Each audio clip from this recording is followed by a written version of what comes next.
Ni kam Sadiya Haruna da Babiana wai me ke damun ku ne? Barin fara ta kanki ke Sadiya Haruna. Sadiya Haruna ki ji tsoron Allah ba. Ki ji tsoron Allah ba. Fata miki ba wallahi tallahi ban miki fatan update ɗinki idan ya fita ba ki sha da daɗi ba.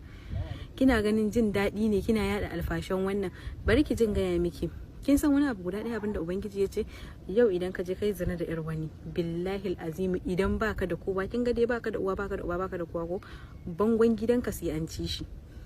Wallahi ko gungun gidanka ne sai an ci amma update din Babiana ya fita ke kin fito ki faɗa mu wancan ki faɗa ni ban ma san update din Babiana ya fito in ba a bakin ki ba kin faɗa mu wancan kin faɗa mu wancan Allah fa ya san dalilin da yasa ya rufa mata asiri ke kuma kika zo kika dinga bankadawa mutane da su da tsinanin da suka dinga tura miki bidiyon nan yan bura uba na zage ku Sadiya ki ji tsoron Allah ki ji tsoron ran da update din ki zai fito wallahi ba za ki sha a black app din nan ba wallahi ba za ki sha a black app din nan ba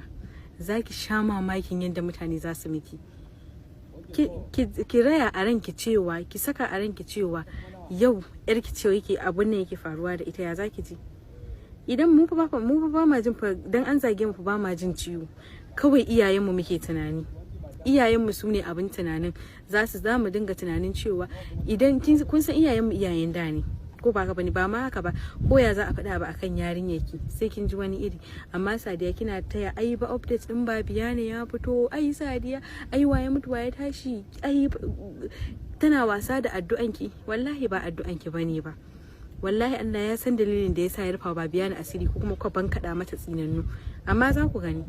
ni ba wai ina goyon Babiana da rashin kyautawa fa bata kyauta ba tun daga shi nan dai abu dai har da tocila kika dinga haskawa Babiana ke ma baki kyauta ma kanki ba amma ni dai Sadiya ina miki faɗin ki gyara rayuwanki